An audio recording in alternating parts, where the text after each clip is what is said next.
Bismillahirrahmanirrahim. Assalamualaikum warahmatullahi wabarakatuh. Alhamdulillah wa bihi nasta'in. Asyhadu an la ilaha illallah wa asyhadu anna sayyidana Muhammadan abduhu wa rasuluh. Wa nusalli wa nusallim hazal nabil karim sayyidil mursalin wa ala alihi wa sahbihi ajma'in, amma ba'd. Terima kasih pada pengerusi majlis yang berhormat Datuk Fairul Nizam bin Ruslan Esko Kerajaan Negeri Melaka merangkap Ketua UMNO bahagian Alu Gajah, yang berhormat Senator Datuk Haji Mustafa bin Musa, Ahli Dewan Negara merangkap Penjelaras UMNO Don Gading, Haji Nurdin bin Ma'ruf pengerusi masjid, Encik Atan bin Makdum pengerusi GPKK, penghulu Al-Hafiz bin Abdullah, Sidang Aziz bin Ali, para ustaz, alim ulama, pemimpin masyarakat, saf kepimpinan masjid, hadirin hadirat yang dirahmati Allah. Alhamdulillah, kita hidup lagi. Even you are the richest man in this world, you cannot pay to Allah to stay in this world one more day when your time come. Walaupun kita manusia paling kaya dalam dunia, sekaya Elon Musk, kita tidak akan mampu untuk membayar kepada Allah untuk hidup satu hari lagi, maupun satu saat lagi. Kita takkan mampu untuk membayar pada Allah bila ajal kita tiba.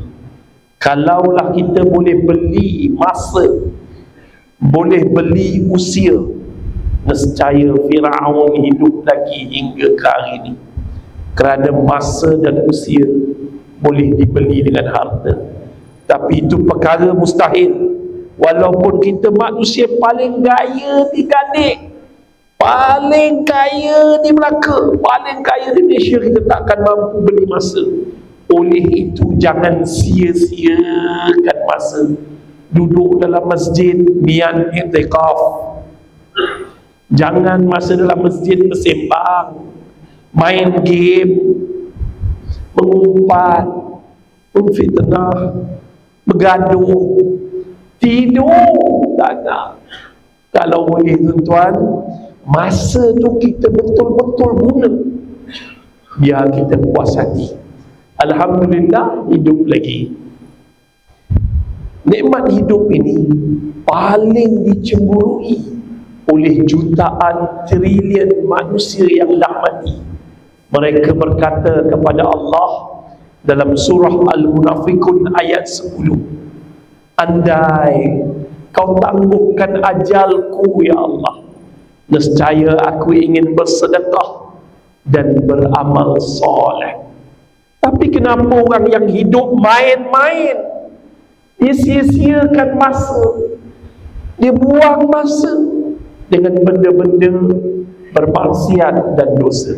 Jom kita sebut Alhamdulillah, kerana pada malam ni kita dipilih oleh Allah untuk duduk dalam majlis yang penuh barakah, majlis ilmu untuk mengenal kekasih Allah.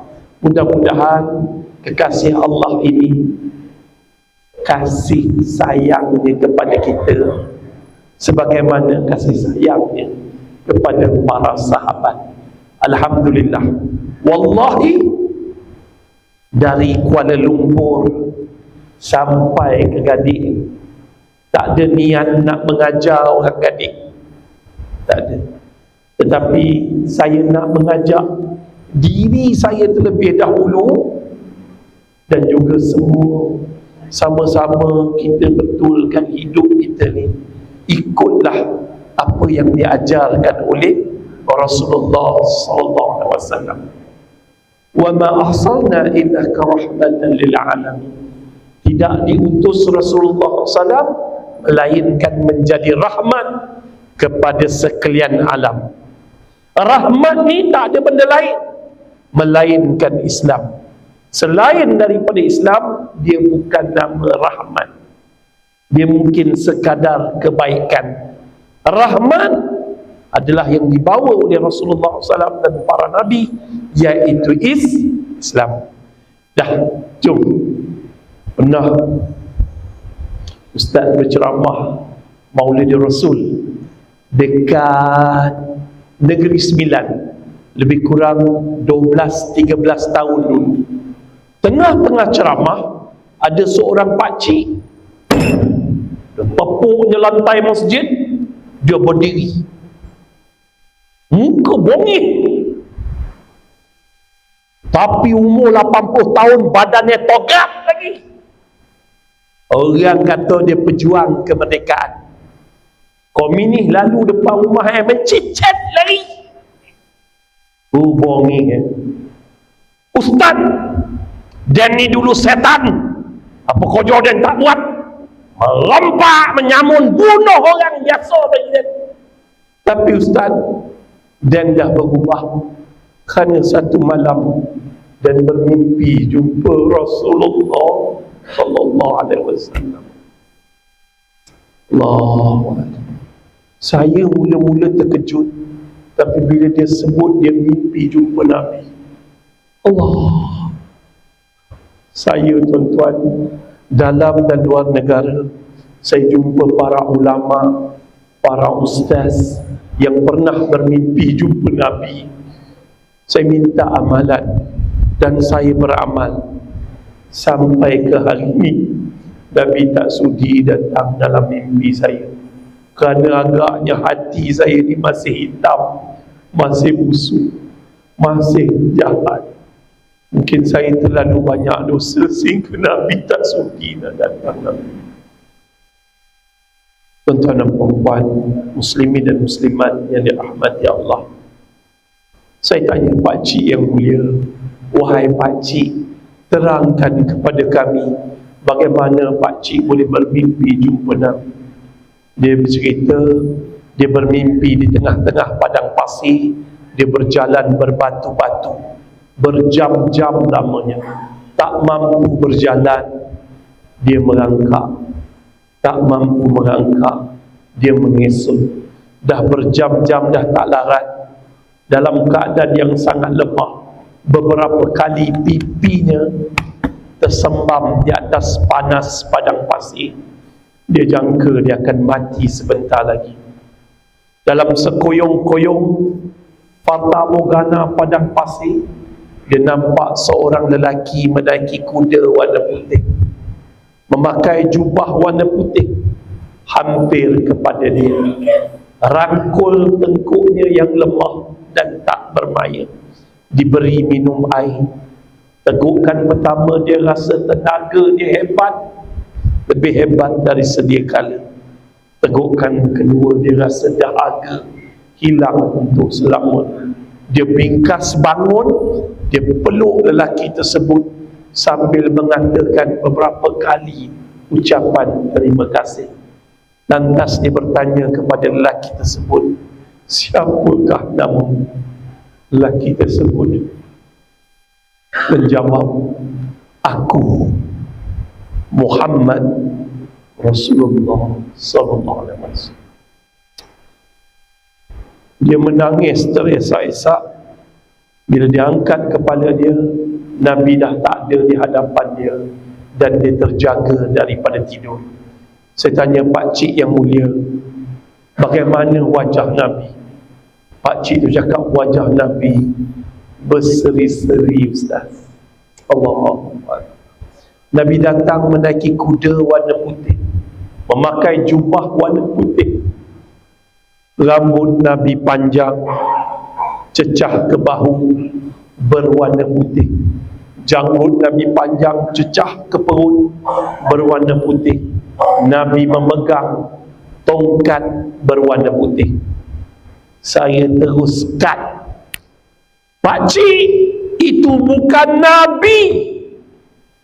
Pakcik tu jawab balik, "Ustaz, bukankah berdasarkan hadis yang sahih,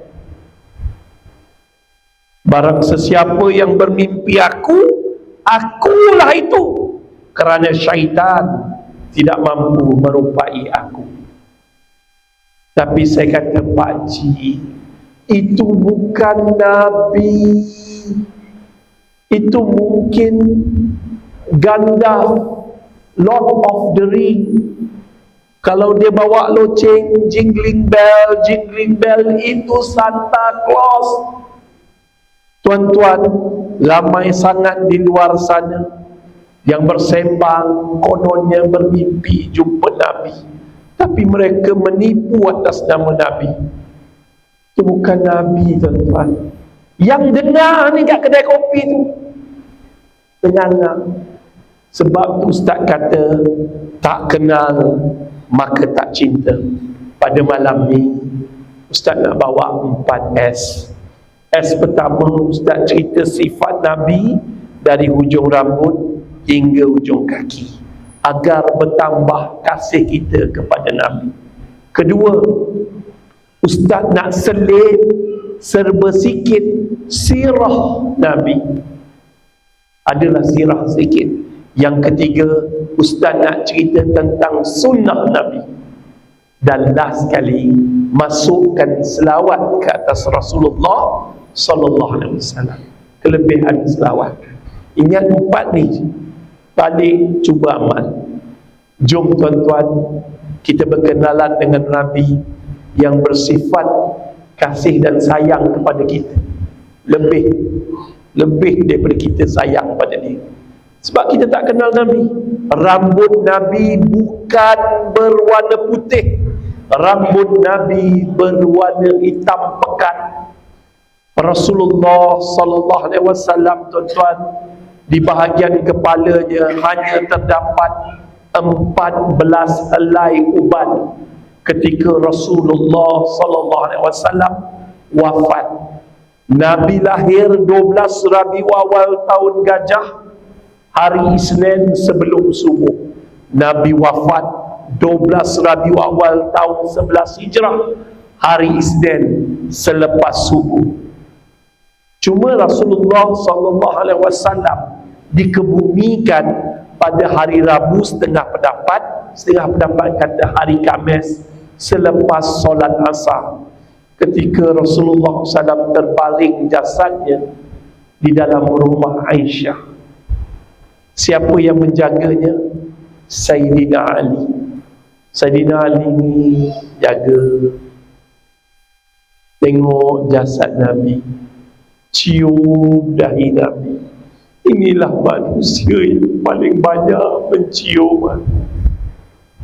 Tuan-tuan, kalau mak kita meninggal dunia, besok baru nak ke bumi, kita kejap-kejap lepas habis baca doa, cium dahi mak. Kalau isteri kita meninggal dunia, cium dahi isteri, cium dahi arwah suami, cium dahi anak kita. Tak nak lepas malam tu, kalau boleh nak dengan dia untuk kali terakhir. Begitulah Sayyidina Ali, cium. Di samping mencium dahi Nabi, dikiranya rambut Rasulullah SAW didapati di bahagian kepala hanya ada 10 helai uban, di janggut hanya ada 4 helai uban. Itu pun kerana diceritakan dalam sirah, kerana Nabi terlalu memikirkan surah Hud. Tuan-tuan, Nabi wafat umur 63 tahun, hanya ada 14 helai uban di kepalanya. Kita 36 tahun. Bukan rambut je beruban, bulu kening, bulu hidung dan segala bulu yang ada dalam badan semuanya beruban. Kuat no makan Ajinomoto. Daripada kecil Maggi itu habis beruban. Mujur beruban. Ada yang tak tumbuh langsung rambut. Ialah baru pencin tak larat rambut dah tumbuh. Sebab terlalu banyak, tuan-tuan. So, mari kita lihat. Itu sirah. Masuk sunnah. Di kepala Rasulullah SAW ada 5 sunnah besar. Pertama, sunnah Nabi bersikat. Sikatlah walaupun kita tak ada rambut. Rasulullah SAW bila bangun pagi, Nabi akan bersikat. Lepas baca doa, Nabi sikat rambut. Kemas. Jangan biar rambut tu mengebang. Takut suami bangun-bangun tengok rambut mengebang, stroke dia. Oh, jangan. Sikat kemas. Dah sikat kemas, Rasulullah SAW mengusap wajah. Dan kemudiannya, kalau kita tahallul, kita pergi umrah, haji, lepas kita bercukur tu, Arab bagi kita sikat. Dah tak ada rambut, dia bagi sikat. Sunnah. Buat 3 kali. Yang nombor 2, di kepala Rasulullah SAW memakai serban. Ustaz, dia nak berbahas. Jangan. Sebab apa dia kata? Abu Jahal juga memakai serban. La ilaha illallah Muhammadur Rasulullah. Kita bukan ikut Abu Jahal, kita ikut Rasulullah SAW. Diikut kerana perasaan cinta. Ustaz pernah beberapa kali, alhamdulillah, sepanjang kena kanser ni, Allah pilih masuk ke bumi Syria. Dapat 6 kali masuk ke bumi Syria, di war zone, tempat berperang. Pernah kenderaan kena peluru berperang. Jadi apa berlaku? Habis dia ekspedisi di Syria, balik ke Istanbul, ke Turki. Di Turki ada jemaah tabligh kena ejek dengan orang Turki. Jemaah tabligh tu orang Turki juga. Orang Turki ejek orang Turki. Bodoh lah, apalah, itulah cakap ini sunnah yang Allah tahu. Saya tepuk bahu si Turki itu. Wahai bangsa Turki, tidakkah kamu tahu bahawa kamu telah memerintah dunia?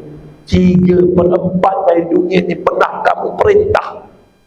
Dan dimulai dengan Sultan Muhammad Al-Fatih. Dia digelar oleh Rasulullah SAW pemimpin jeneral yang terbaik. Terbaik. Sultan Muhammad Al-Fatih. Dan kemudiannya setiap tahun dia berpesan kepada orang-orang bawah pimpinannya, andai aku mati, kapankan aku dengan serbanku ini. Rupa-rupanya sebab itu Sultan Muhammad Al-Fatih serbannya sangat besar. Rupa-rupanya di kepalanya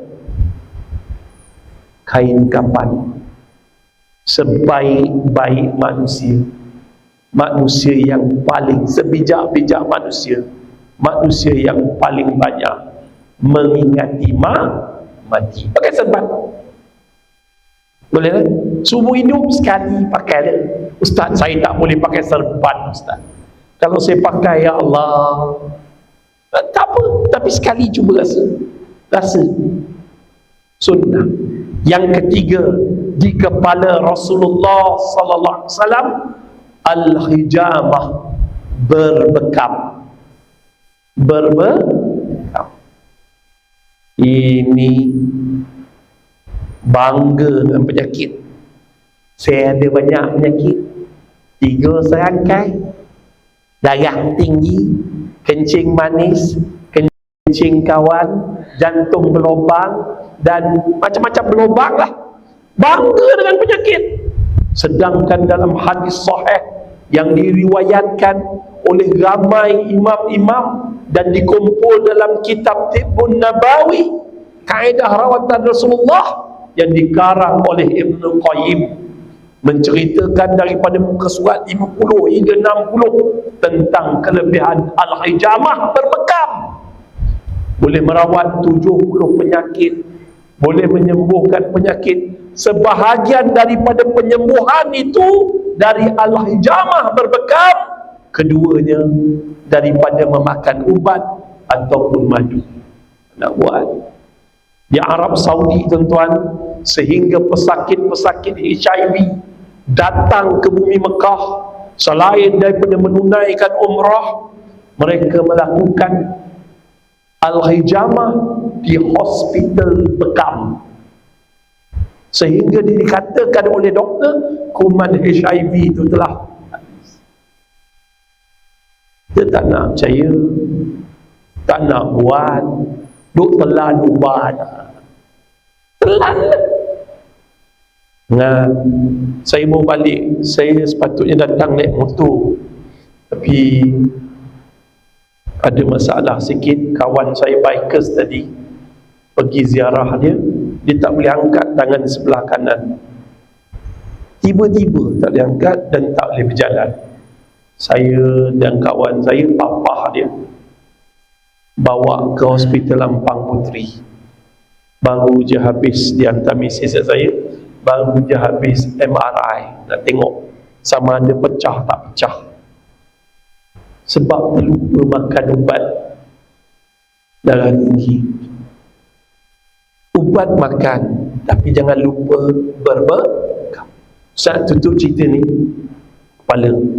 Masa Ustaz ceramah 26 Januari 2016 di Pasir Gudang, cerita bekam ni, tengah-tengah cerita bekam ni, pengerusi majlis macam ni lah tadi, tapi dia duduk kat baju macam ni, macam ni. Yang itu duduk kat sini, dia pengerusi majlis. Tengah-tengah cerita pasal al-hijamah, dia senyum kat saya senyum kat dia. Tiba-tiba dia tombang, nafas dia macam kerbau kena sembelih.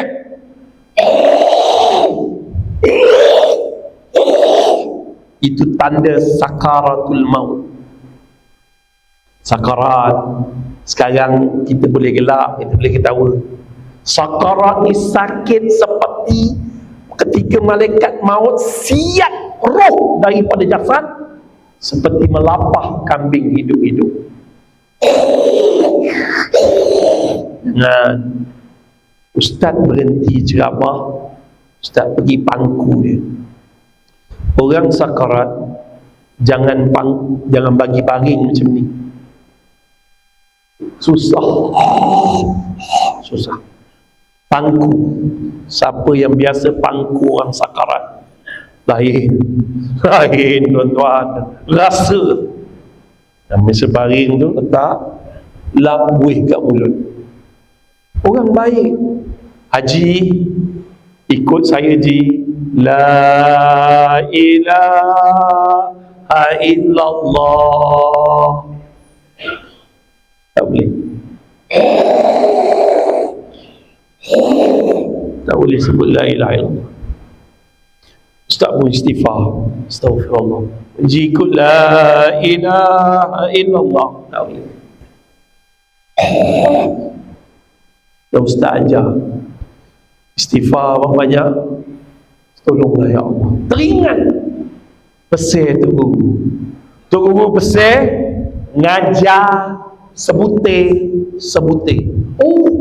Ustaz pun ajar, bang ikut saya bang, lah dia pun ikut. Tu dia ikut. Jangan fikir bab tajwid sekarang boleh sebut, sakarat lain. Ilah, bukan senang nak sebut ni.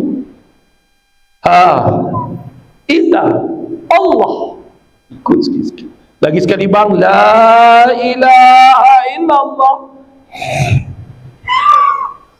illallah, dah boleh sikit. Lagi sekali bang, la ilaha illallah, dia pun boleh sebut la ilaha illallah. Alhamdulillah. Meninggal dunia dalam majlis ilmu, syahid. Meninggal dunia pula ketika selepas solat isyak berjemaah, pahalanya umpama mendirikan ibadah sebahagian malam. Dan meninggal pula dalam majlis berselawat ke atas Rasulullah sallallahu alaihi wasallam. Mudah-mudahan Rasulullah SAW bagi syafaat kepada dia dan kepada kita semua.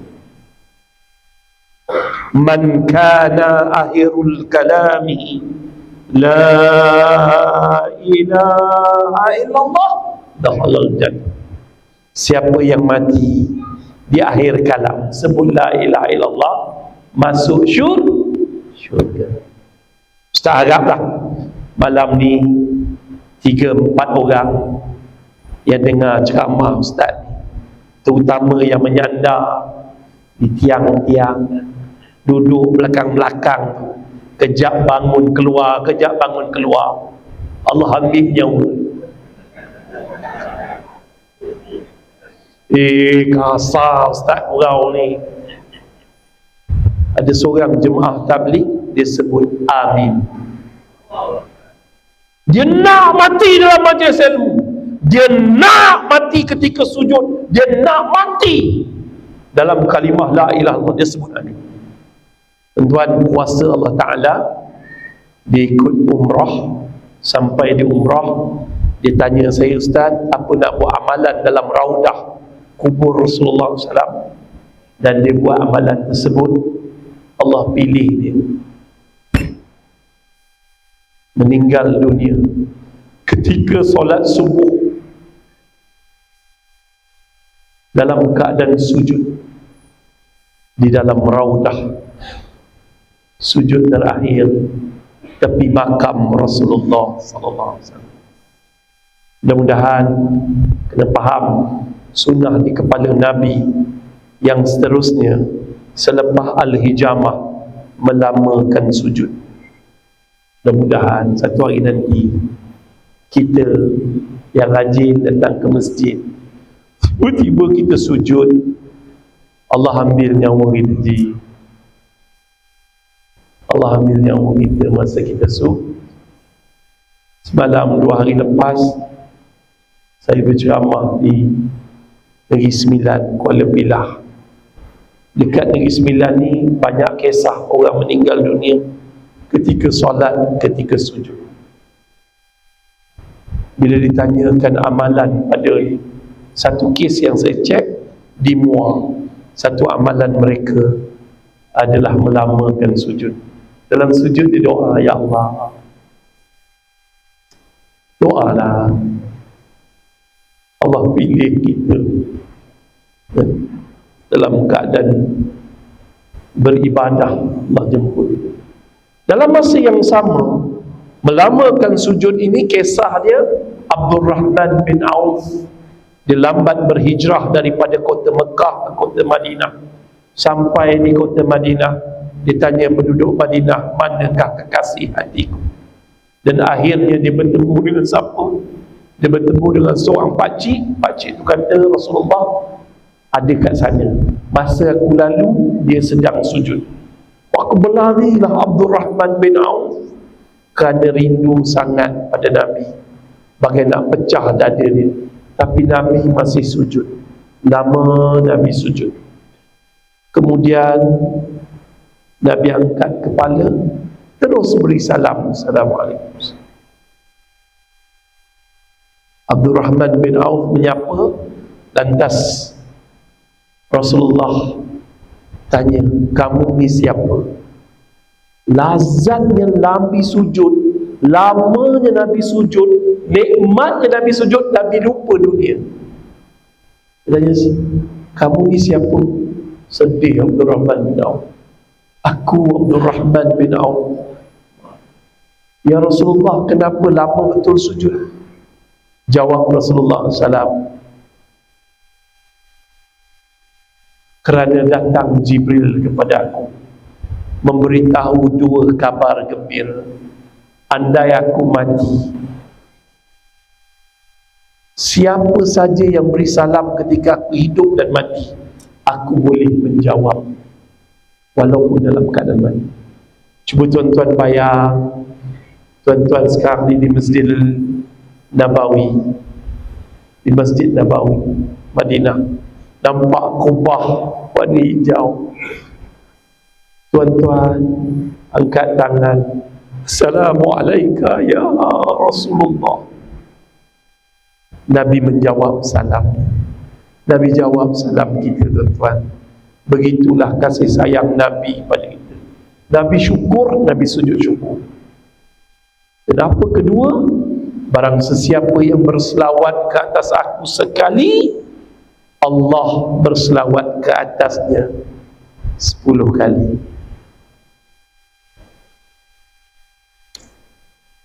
Allah selawat, banyak selawat.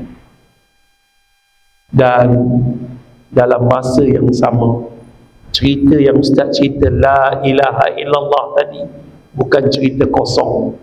Itulah akidah Rasulullah sallallahu alaihi wasallam. Nabi sedaya upaya dengan kasih sayang, tenaga, jiwa dan raga. Nabi cuba selamatkan semua umatnya daripada masuk neraka. Nabi nak bagi syafaat pada kita semua. Nabi minta satu syarat dia, La ilaha illallah Muhammadur Rasulullah. Akidah, betul akidah, selamat kita. Dan kemudiannya tuan-tuan dan perempuan, berselawatlah ke atas Nabi, insyaAllah selamat. Boleh lagi? Wah, ada satu kisah bab selawat ni.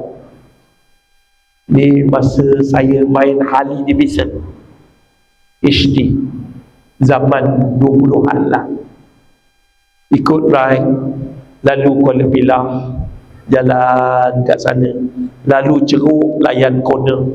Tiba-tiba dekat satu corner dahaga berhenti. Tepi tu ada orang meniaga air tebu, air kelapa. Saya nak minum air tebu, tak ada tempat duduk. Motor saya orang lain duduk. Tepi tu ada orang meniaga goreng pisang. Saya pun minta izin pada makcik tersebut nak duduk. Makcik duduk. Makcik, berapa makcik jual pisang kat sini? Dapat berapa sebulan? Adalah makcik tua. Makcik berapa makcik jual pisang kat tengah-tengah jalan macam ni? Bukannya ada orang lengang je. Adalah orang tua. Berapa makcik? Adalah berapa? Ada kadang-kadang 3,000. Tahun 2000 lebih tu 3,000 tu besar. Kita tercekik. Kadang sampai 7,000. Saya kata, pakcik, apa petua pakcik ni sampai rezeki murah sangat ni? Dia cakap, kau bodoh lah. Kau bodoh. Oh, belum pernah orang ni 9. Kalau dia cakap bodoh, molokek 3-4 hari lah tak. Kau bodoh. Ui, bingai juga kena tu. Bingai juga. Kau bodoh. Selawatlah. Kau tak percaya kau selawat sekali, Allah selawat pada kamu 10 kali. Percaya makcik? Kalau kau percaya, mana iman kau? Kalau Allah selawatan kau 10 kali hari ini, mustahil kau jadi orang yang kecewa. Saya lepas tu menggigil badan saya. Rupa-rupa dia ni anak murid Syekh Ahmad dulu. Dia jenis pegang ketat tu. Kalau Allah selawat atas kita, mustahil kita jadi orang yang kecewa pada hari ini. Soal dia, bilakah kali terakhir kita rasa Allah berselawat atas kita? Selalunya kosong, tak pernah rasa. Merasai itu satu kebanisan. Solat, rasa manis dalam solat. Selawat, ada orang dia berselawat sampai dia rasa lazat dalam selawat. Allahumma salli ala sayyidina, Allahumma salli ala sayyidina. Jangan putus-putus selawat. Boleh tak? Banyakkan selawat, kurangkan mengumpat. Ini mengumpat lebih banyak dari selawat. Sunnah di kepala Rasulullah SAW yang terakhir adalah bercukur. Cukur. Panjanglah cerita bab cukur ni, cukur kepala. Kulit Nabi putih kemerah-merahan. Nabi kita handsome. Di dahi Nabi luas tetapi tidak jendul. Dahi Nabi tak ada tanda hitam. Yang hitam di tubuh Nabi adalah di antara dua urat pelikat ketika dia muda dan di kedua belah buku lalinya, akibat terlalu lama qiyamul lail, solat malam. Boleh kan? Dan Nabi mempunyai kening yang tebal tetapi tidak bercantum.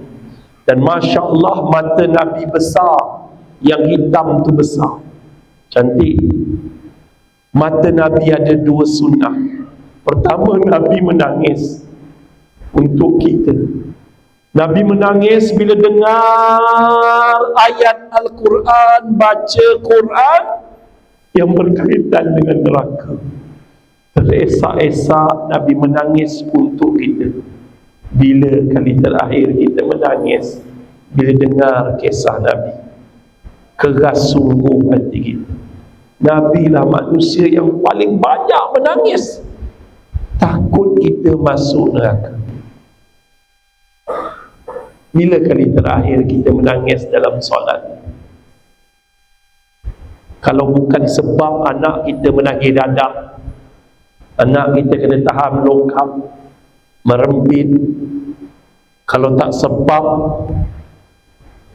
suami kita perangai tak senonoh, tak menangis kita dalam solat, tak tadah tangan, hidup semua senang, dia lupa Allah.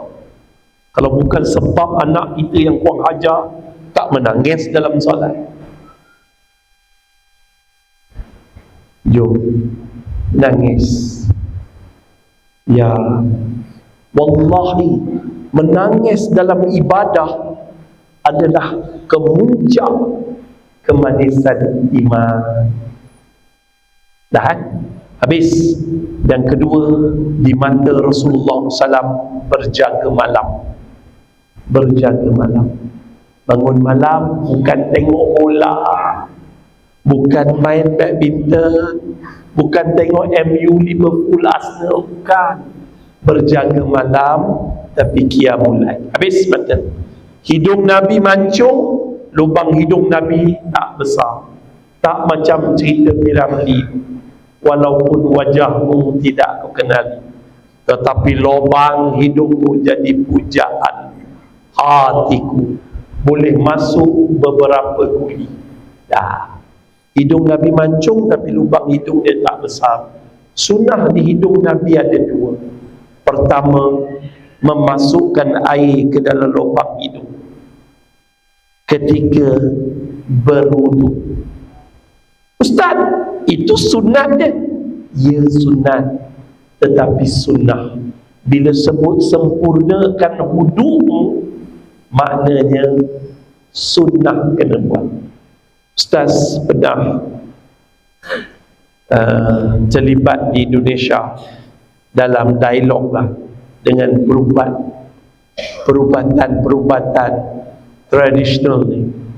Salah seorang yang menarik perhatian saya adalah ahli sihir, tukang santet bomo.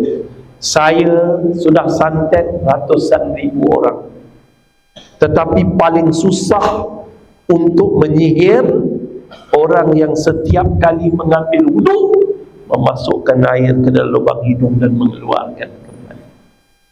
Buatlah cerita sunnah besar-besar, wuduk tak sempurna, Allah, masukkan air keluar. Ini bukan sedot. Ada yang jenis sedot tu dia takung air, itu yang pada sing kepala tu. Tak payah sedut, masuk air keluar balik, jadi hidung bersih. Yang kedua, di hidung Rasulullah SAW suka wangi-wangian, pakai minyak wangi. Nabi suka. Nabi pakai minyak wangi di hujung rambut, di hujung kaki dia pakai minyak wangi. Nabi suka 3 jenis minyak wangi. Pertama, gaharu, asas. Kedua, air mawar Taif. Ketiga adalah berasaskan kasturi. Pakai minyak wangi. Ni pakai minyak wangi. Jangan pakai minyak atar yang tengit tu. Dia ada jenis tu. Dia sapu minyak atar. Semayang pula belakang imam. Mula-mula Bilal dah nak muntah. Imam rakaat pertama dah serak nak. Rakaat kedua meninggal imam. Sebab tengit bunyi. Dia tengit. Jangan pakai yang tengit. Nabi suka yang light-light, ring-ring. Jangan salah. Orang perempuan pun elok pakai minyak wangi kat rumah. Macam masuk setahun 2 masuk bilik isteri kita, wanginya isteri abang. Masuk tahun ketiga dah bau minyak cakapak, minyak gamat dan minyak-minyak yang lain. Jangan bau minyak tanah diesel, sudah habis, selesai. Hidung, Nabi tidak menyimpan misai, tapi ada kumis. Bibir Nabi merah. Bibir Nabi merah tak macam bibir suami kita. Suami kita kalau dia baring sebelah tayar motor, tak tahu mana satu bibir, mana satu tayar. Kuanau mengisap okok. Bibir Nabi merah. Antara sunnah di bibir Nabi ada 3. Pertama, senyum. Senyum. Nabi suka senyum. Ini masuk surau, masuk masjid, muka AJK, surau AJK masjid macam The Undertaker, mata putih. Janganlah macam tu. Senyum. Ustaz cerita sikit. Jarang saya cerita ni. Tak maaf, malam ni seronok now sampai gadik. Seronok ni. Sampai Pulau Sebang ni seronok. Dulu inilah laluan pergi MRSM Luan Bang. Nak saya belajar sini mencih dulu. Inilah laluan dia. Selalu kena cendol ini. Tadi pun saya pergi makan kedai Sa'diah. Mama tu buat mi goreng. Betul-betul rasa mama. Oh, mi goreng mama. So apa berlaku tuan-tuan dan perempuan? Saya pernah berdakwah di Sabah. Masuk kawasan pedalaman, berjam-jam perjalanan. Sampai jam tu 6:30 petang. 6:30 petang dah gelap. Bulan, cahaya bulan ditapis oleh daun timba. Saya kena bawa generator. Masa tu saya gemuk. Dia orang ingat orang gemuk ni kuat. Nak jalan hutan, Pajero dah tak boleh masuk dah. Dah lambat sampai dah. Tiba-tiba ustaz yang paling depan jerit, "Oi! Panggil Ustaz Hanafi!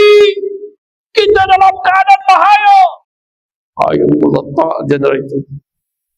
Bawa keluar barang. Berlari macam Naruto Sarapunden. Sampai ke depan tanya, "Apa kehenya?" Dia kata apa? "Ustaz, kita dalam keadaan bahaya, bah." Bahaya?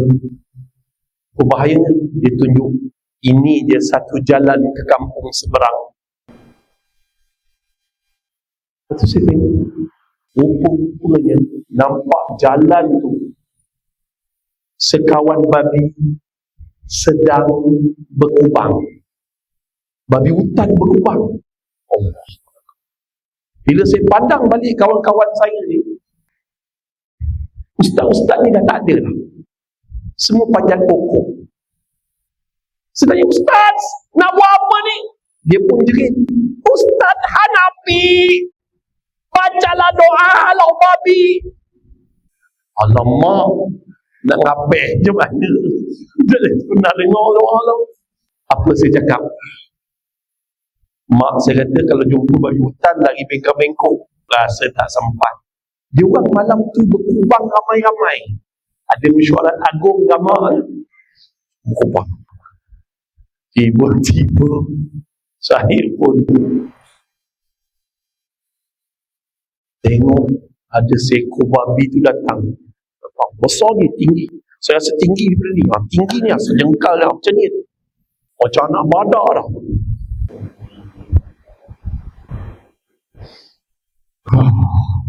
Saya dah tak boleh buat apa. Saya senyum kat babi. Tak boleh buat apa, saya senyum. Babi tu masam. Kadang-kadang masa saya ceramah, saya senyum kat orang. Orang tu masam. Teringat saya.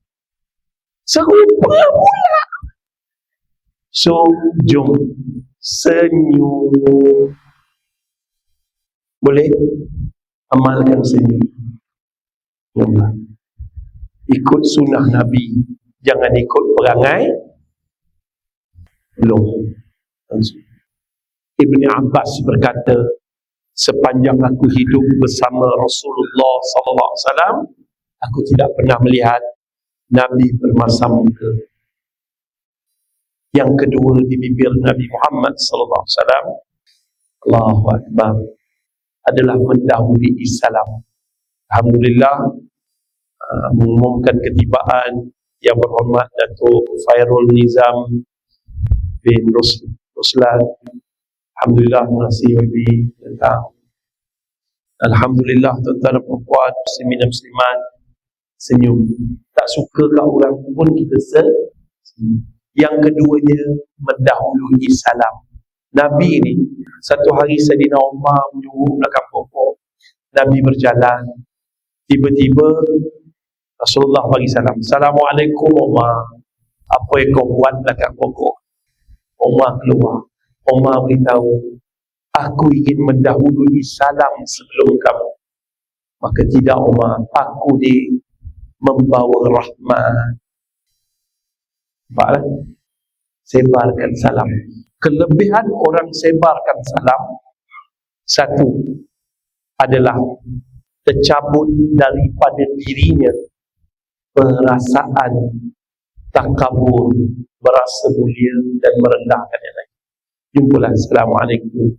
Jumpa anak muda, bikers, jumpa di salam. Saya paling seronok bila jumpa jemaah masjid ini di Cameron Highland, di Cameron T apa tu kan, jumpa je, Assalamualaikum Ustaz, Assalamualaikum Ustaz. Sunnah ni ada 2-3 orang dalam lawatan mereka ke Masjid Busra dan Madad, jumpa di Cameron Highland, lecok jauh laut, tapi tempat tu sejuk, sebarkan salam. Yang ketiga, di bibir Rasulullah SAW, Nabi suka mencium. Nabi ni pemimpin dunia, pemimpin akhirat, pemimpin nombor 1 dunia dan akhirat. Nabi setiap kali bermusafir balik ke kota Madinah, kanak-kanak kat luar nampak Nabi, dia orang menjerit, ye, macam tu lah. Macam kita lah, bapak kita balik dari kerja ni, nampak ayah, dia, ye, ayah balik. Ayah pun ambil kita kecil, bubuh hantar bakul, bubuh kat belakang, bawa naik motor C70 tu keliling kampung. Kita ni bukan boleh kena air, bukan boleh kena angin, hidup. Dah puas bapak bawa. Macam itulah perasaan kanak-kanak zaman Nabi. Lebih seronok bila nampak Nabi balik, mereka menjerit kegembiraan, sambut Nabi balik di pintu Madinah. Mereka bersorak kegembiraan. Nabi penat, Nabi dah tua. Nabi ni pemimpin dunia akhirat, turun daripada unta, turun daripada kuda, salam kanak-kanak. Nabi salam, Nabi cium atas ni, Nabi terbalikkan tangan, cium tempat. Sedang kanak-kanak tu main pasir, main batu. Tapi Nabi memang tawaduk, merendah diri. Allah, jiwanya penuh kasih sayang, terutamanya pada kanak-kanak. Cium kanak-kanak yang tangannya dicium oleh Nabi balik ke rumah menangis. Ya Abi, ya Umi, tangan ini dicium oleh Nabi. Menangis mak dan ayah. Kerana tangan yang dicium oleh Rasulullah SAW tidak akan dibakar dalam api neraka. Allah, tawaduk Nabi. Akhlak Nabi penuh dengan kasih sayang dan tawaduk. Nabi selalu cium dahi para sahabat. Cubalah bayang, ketua menteri ke, MB ke, YB ke, datang salam tangan tuan-tuan ni, cium. Sampai mati kita pangkah ni. Sampai mati aku pangkah. Halo, ini dia cium dengan memang. Jangan main.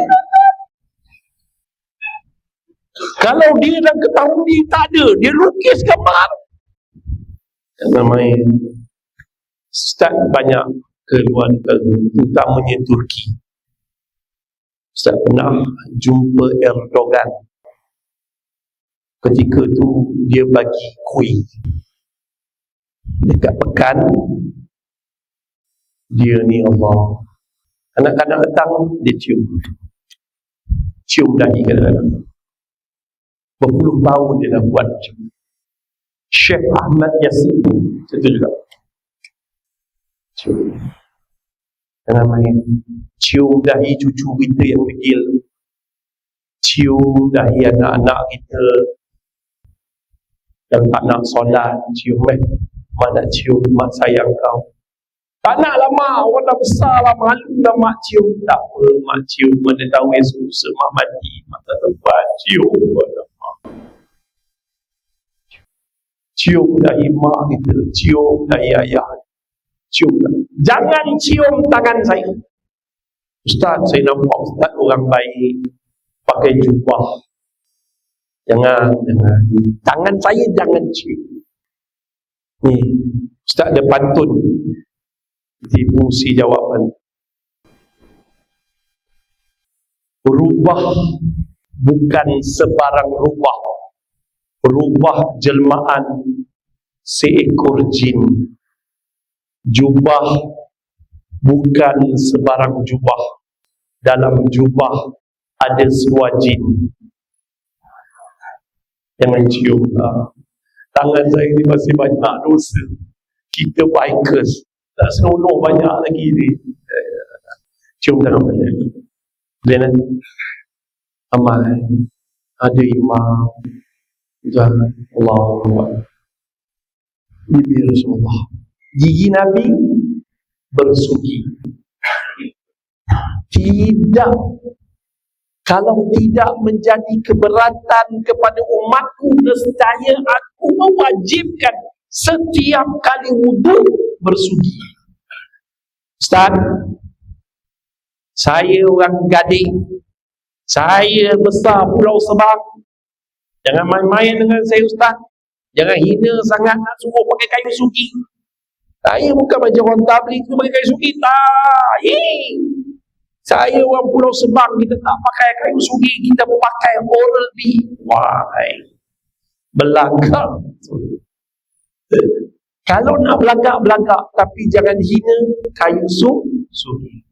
Sunnah Rasulullah SAW yang terakhir sebelum Nabi wafat adalah bersugi. Kata Aisyah, akulah manusia paling bertuah kerana air liur bercampur dengan air liur Rasulullah sallallahu alaihi wasallam sebelum wafat. Nabi sakit 14 hari, batuk, demam, panas, sehingga beberapa kali Nabi pengsan. Kemudian Nabi tersedar, Bilal, aku dah solat belum? Udukkan aku, Bilal.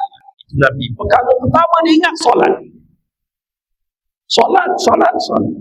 Sebab jangan marah. Mak ayah kita kejut kita bangun solat. Satu hari nanti tak dengar dah suara mak kita, tak dengar dah suara ayah, nak kejut kita solat. Kayu sugi. Nabi nampak kayu sugi di poket Abdullah. Nabi pandang Aisyah, pandang kayu sugi. Nabi faham. Kemudiannya Aisyah faham, dia ambil kayu sugi itu, dilembutkan. Maka Rasulullah ambil bersiwak. Lepas tu Rasulullah, tak lama lepas tu Rasulullah wafat. Sunnah perbuatan terakhir Nabi adalah bersiwak. Boleh tak? Gigi. Yang ada gigi lah. Kalau yang tak ada gigi, Ustaz, siwak pada gigi palsu boleh tak? Dia tanggal pun. Wallahualam. Itu kena tanya mufti. Habis gigi. Ni, Nabi ada menyimpan janggut. Lepas tu kat sobang ni, di lekuk ni. Bawah lekuk ni sampai ke bawah pusat Nabi, ada bulu halus yang panjang, seolah-olah dada Nabi dibelah dua. Di dada Nabi berbulu tebal tetapi tak panjang. Cuma Ustaz nak sentuh pada malam ni, sebab mustahil Ustaz boleh cerita 63 tahun hidup Nabi dalam masa sejam, mustahil. Jadi Ustaz ambil ringkas. Di dada Nabi ada satu hati. Hati itu sunnah paling besar adalah takwa. Apa dia takwa? Takwa, untuk mudah orang Melayu faham, maknanya cinta. Berdasarkan hadis, sahabat tanya apa itu takwa, Nabi angkat jari. Takwa itu di sini, maknanya di hati. Simbolik cinta. Definisi yang lebih panjang, mencintai Allah dan Allah mencintai mereka yang bertakwa. So, ciri takwa ada dua. Pertama takut, kedua taat. Takut ni wadduha ayat 3. Wadduha wal laili iza saja ma wadda'aka rabbuka wa ma qala. Nabi takut Allah tidak pernah membencimu dan meninggalkan. Takut pada hantu, lari. Takut pada Allah, takut Allah meninggalkan kita. Takut Allah membenci kita. Yang kedua ciri takwa adalah taat. Sebab Nabi suruh kita bertakwa, mesti ada takut dan taat. Taatlah. Kita suka anak taat. Loh, besok bawa mak dan ayah pergi masjid. Mak dan ayah nak dengar ceramah Ustaz Nabi. Baik mak, baik ayah. Pukul 6.30 dia dah sejukkan kita. Bawa ayah dia yang bertongkat tu masuk. Saya ada satu kisah dekat Felda Wahab. Seorang engineer berhenti kerja, balik ke Felda Wahab, gelang patah. Dia jaga ayah dia yang merupakan Bilal dan AJK masjid sampai, bukan, bapa mentua dia, sampai bapa mentua dia buta, sampai bapa mentua dia pun dipotong kaki. Engineer, mechanical engineer, berhenti kerja sebab bapa sakit, tak sihat. Dia jaga. Setiap waktu dia akan dukung bapa mentua dia, letak atas wheelchair, bawa masuk Al-Azhar, lepas tu bawa ke masjid. Setiap waktu.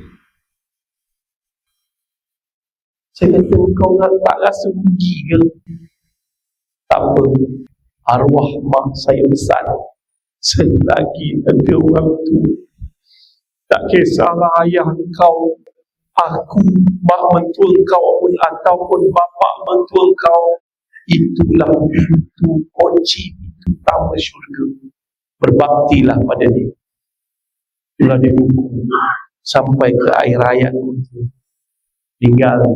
Saya tengok tuan-tuan bersusah payah, dia dukung ayah, awak duduk sebelah.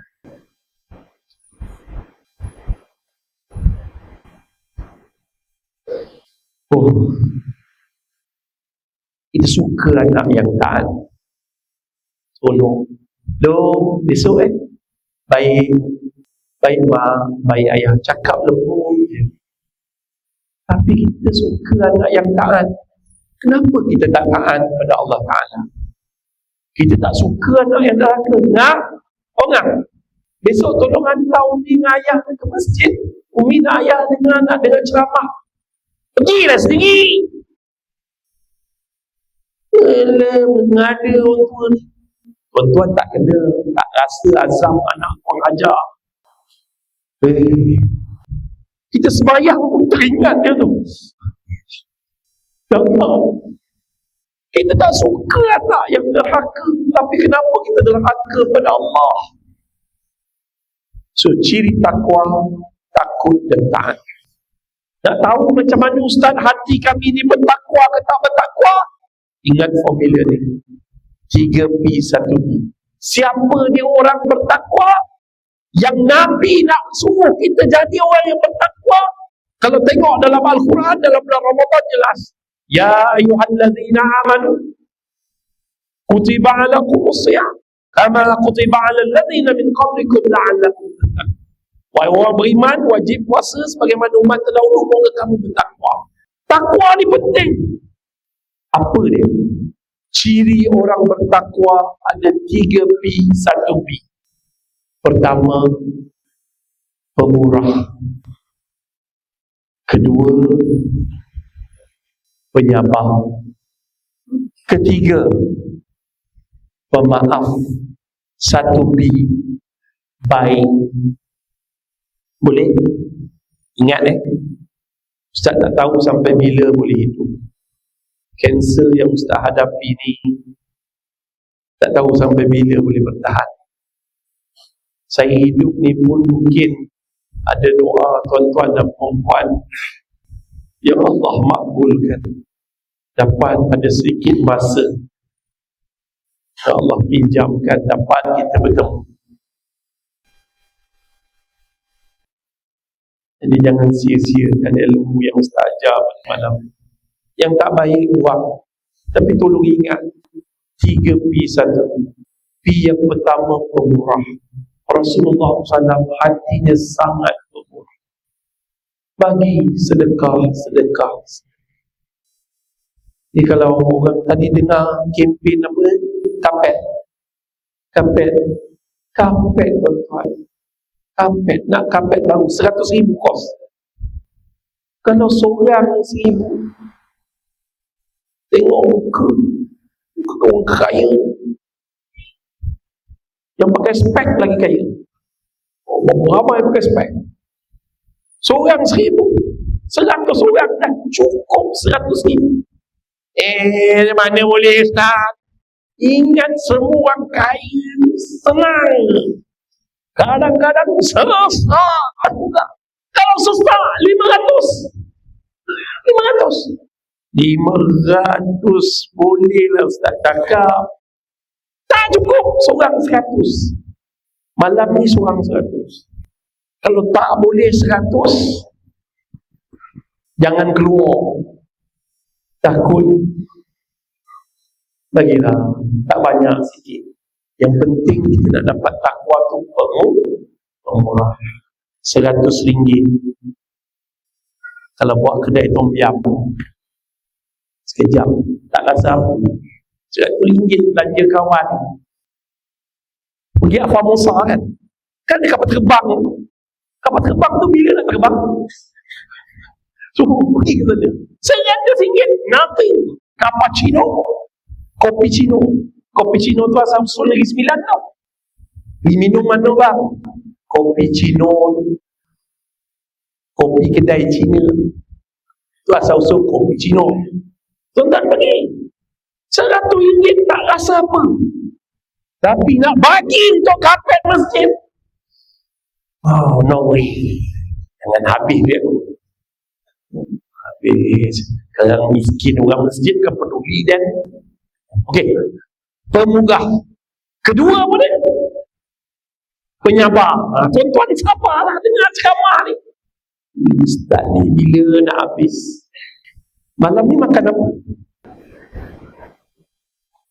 Ada kambing? Kalau kambing kita berhenti sekarang. Gurau. Penyabar, sabar, telah. Apa? Yang ketiga, ciri hati orang yang bertakwa adalah pemaaf. Maaf. Dunia ni sempit bagi seorang yang berdendam. Dendam dengan imam, dendam dengan orang, dendam dengan abang ipar yang rampas harta pusaka, mulut semua, tak ikut faraid. Dia dendam. Jangan main. Dendam ni menyebabkan dunia yang luas ini terasa sempit. Tapi orang yang pemaaf, dunia yang sempit terasa luas. Rasulullah SAW seorang yang pemaaf. Saya tutupkan kisah ni. Ketika hijrah, Nabi dikejar oleh Suraqah bin Malik. Suraqah bin Malik ni pembunuh pahat yang paling kejam, yang paling mahal. Ketika Rasulullah melencongkan jalannya menuju ke Quba dalam peristiwa hijrah, dia dikejar oleh seorang pembunuh pahat naik kuda, dah buka pedang. Nabi kat bawah, nak pancung lah. Bantuan Allah turun. Kaki kuda Suraqah terpijak sekekul batu. Suraqah terpelanting, jatuh ke bumi. Suraqah pikas bangun, ambil pedang, berlari nak pancung Nabi kali kedua. Kedua belah pukulan di Suraqah terpijak pasir jelus. Makin kuat Suraqah beronta, makin pantas pasir jelus ke arah dada. Nabi nampak, Nabi patah balik, buka serban, balik ke arah Suraqah. Wahai Suraqah, sambut serbanku ini. Lari. Abu Bakar yang dah lari jauh tanya,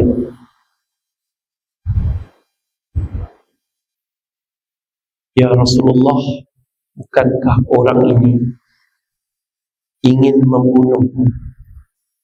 Nabi pandang balik ke mata Suraqah, mata Abu Bakar, sambil berkata, wahai Abu Bakar, bukankah dia juga umatku? Bukankah Suraqah juga umatku? Bersih hati Nabi, putih hati Nabi. Ya baik dia, ya Allah. Ya Allah. Abu Bakar tertampar dengan jawapan tersebut, baling serban, tarik sama-sama keluar. Suraqah jatuh cinta. Akhirnya melafazkan syahadah, masuk Islam. Akhlak yang baik. Nabi bukan sekadar pemaaf, tapi Nabi suka kebaikan. Tuan-tuan boleh semak dalil tentang sifat takwa tu Ali Imran ayat 134. Ringkas ya, cerita panjang ni. Burulah kamu keampunan daripada Allah yang disediakan syurga seluas langit dan bumi bagi mereka yang bertakwa, iaitu mereka yang suka bersedekah waktu senang ataupun susah. Kedua, mereka yang mampu menahan marah. Ketiga, mereka yang pemaaf. Dan Allah mencintai mereka yang suka melakukan kebaikan. Buat itu tuan-tuan, sebelum kita meninggal dunia, jadilah orang baik. Kata Sayyidina Ali, jadilah orang baik. Orang baik bila dia ada, dia disayang. Bila tiada, dia dirindu. Bila dia mati, dia ditangisi. Jangan jadi orang jahat. Orang jahat, bila dia ada, dia dibenci. Bila tiada, orang senang hati. Bila dia mati, dia dikeji. Jadi orang baik. Tak jadi orang baik, ikut Islam, cakap benda baik-baik, buat benda baik-baik. Nak cakap benda baik ni, berubah dulu. Cara bercakap dengan isteri kita, cara bercakap dengan anak kita, cara bercakap dengan suami kita, ubah pelan-pelan. Tuan dan puan muslimin dan muslimat yang dirahmati Allah, Ustaz dah nak berhenti dah ni. Jadi sebelum Ustaz berhenti, Ustaz habiskan sikit sudah Nabi di bahagian perut. Dada Nabi bidang, perut Nabi kempis waktu muda, waktu tua sama rata. Ketika Rasulullah SAW terbujur jasadnya selepas wafat, yang menjaganya Sayyidina Ali. Sayyidina Ali memandikan jasad Rasulullah SAW, mengambil bencana yang ada air, tuang ke atas dada Nabi. Air itu mengalir turun ke perut Nabi dan melurut ke pangkal muda Rasulullah SAW. Mudahnya memandikan jasad Rasulullah SAW.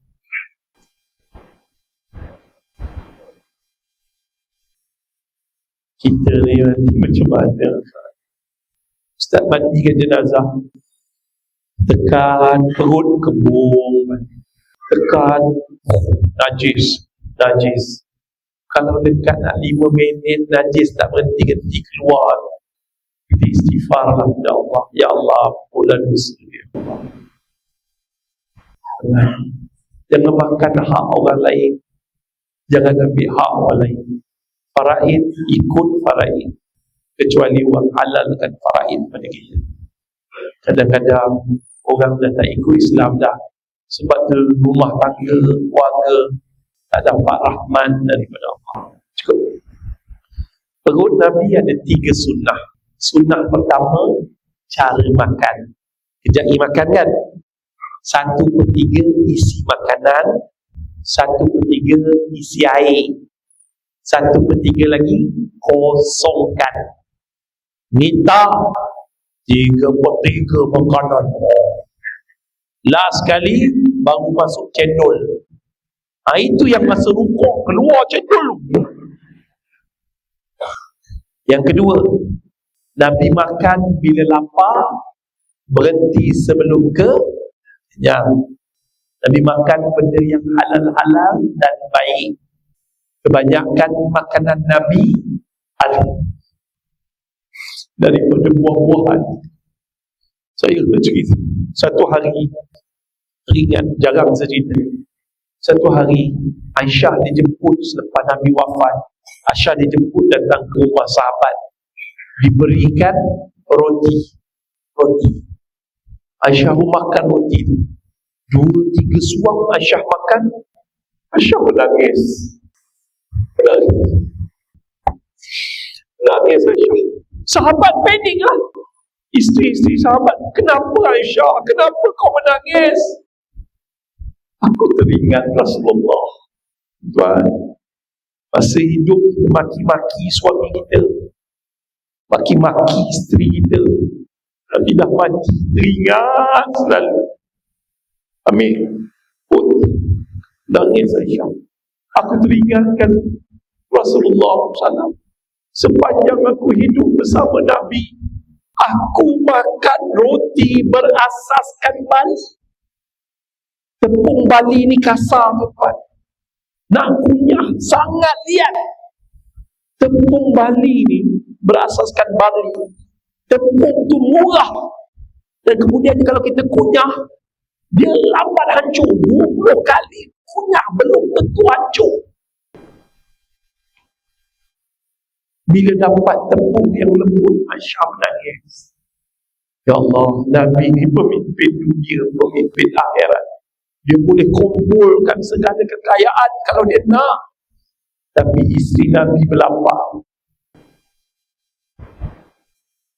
Ya Allah. Yang seterusnya, sunnah di perut Nabi adalah berpuasa, kerap berpuasa.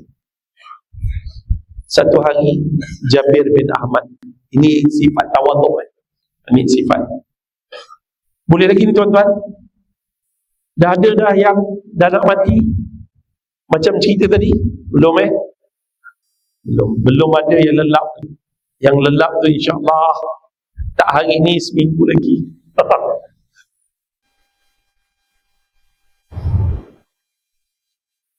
Jabir bin Ahmad, ketika dalam peperangan Khandaq, Nabi turun menggali parit. Nabi ni siapa? Jeneral Islam adalah Rasulullah SAW. Dia bukan mengarah aja, dia terjun ke dalam parit bersama last corporal dan juga sarjan, korek parit sama-sama tengah-tengah panas pada pasir. Tuan-tuan boleh pernah jumpa jeneral macam tu? Ada tuan-tuan, ada jeneral macam tu. Ini kadang-kadang ada SM je, SM sarjan major je, serban 2, pencen dah pun. Tapi kalau bercakap, kalau kita bersembang dengan polis pencen, kadang-kadang penat. Dari mana? Nak ke mana? Dari sana pukul berapa? Sampai pukul berapa? La ilaha illallah dia. Kita nak bersembang, kena soal siasat. Tapi Rasulullah SAW dia tawaduk, dia jedul, dia turun. Ketika nak angkat batu daripada bawah, Nabi angkat jubah ikat. Angkat batu, Nabi dah letak ke atas. Jabir bin Ahmad nampak di perut Nabi terikat beberapa ketul batu. Ditanya kepada Nabi, lapar? Berapa lama tak makan? Beberapa hari.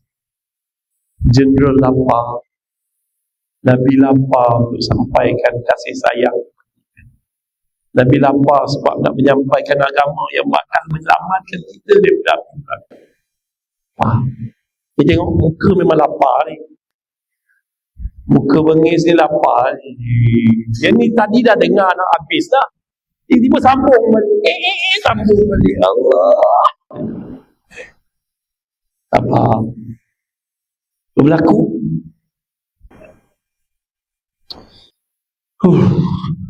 Ringkasnya, Jabir kata, balik ke rumah, sembelih anak kambing yang kecil, buatkan sup, nak jamu Nabi makan. Habis dia Nabi balik, Jabir beritahu, ya Rasulullah, lepas solat kan datang rumah, jom makan. Habis mayang zuhur, Nabi salam, Nabi pergi. Wahai tentera muslimin, Jabir buat kenduri. Oh, jangan main. Hujan Jabir. Askar ni kalau makan banyak tuan-tuan. Jangan main. Kalau siapa suami askar tengok dia makan, confirm telur 2 biji. Main nasi separuh tak cukup. Lauk kicap je. Kicap, telur goreng, separuh nasi. 2 kali dia makan. Sekarang. Jadi apa berlaku? Berbarislah askar. Oi, pergi rumah Jabir pucat. Jabir pun dah pegang senduk nak kau sup. Rasulullah pegang tangan Jabir. Wahai Jabir, akhlak Nabi, biar aku yang hidangkan makanan pada tentera. Makan. Nabi lapar, 3 hari tak makan. Tuang, sampai tentera semua kenyang. Akhlak. Ni kadang kita punya belagak. Ini bukan 3 hari, ini baru 3 jam. Pukul 6 tadi 78. Muka dah serius. Tahan sikit. Boleh tak? Ustaz, adik cakap bukan 8 dah pukul 9 tadi. Sabar, tak apa benar tu. So, jom kita baiki akhlak. Peha Nabi besar, betis Nabi bulat, tapak kaki Nabi ada lekuk sikit, kaki Nabi sunnahnya dia berjalan berdakwah. Dia menaiki kuda, berenang, dan juga tangan dia kuat memanah, bermain pedang.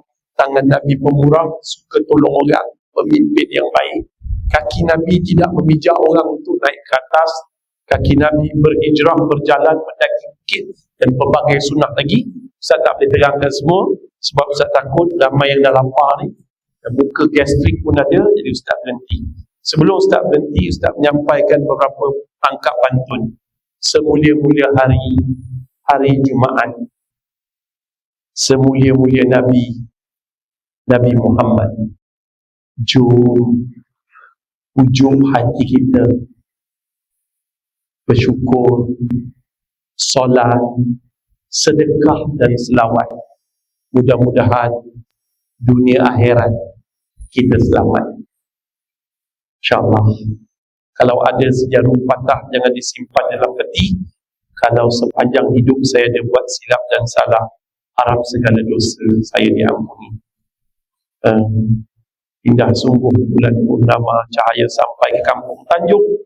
Berceramah bukan untuk ternama, berdakwah wallahi bukan untuk disanjung. Pucuk bau dari 5 batu, anak 9 di tapak tangan, biar jauh melimpah tu, hilang di mata. Dalam doa jangan, kalau saya tak hidup lagi esok, bila tuan-tuan dengar Ustaz Hanafi dah mati, tolong doakan Ustaz dapat berehat di alam barzakh. Ustaz doakan kita semua berkumpul dalam syurga Allah. Amin. Saja daripada saya menyusun 10 jari memohon ampun dan maaf dari ujung rambut ke ujung kaki. Baik datang daripada Allah, lemah dan turut kerana kejahilan saya. Billahi taufiq wal hidayah. Assalamualaikum warahmatullahi wabarakatuh.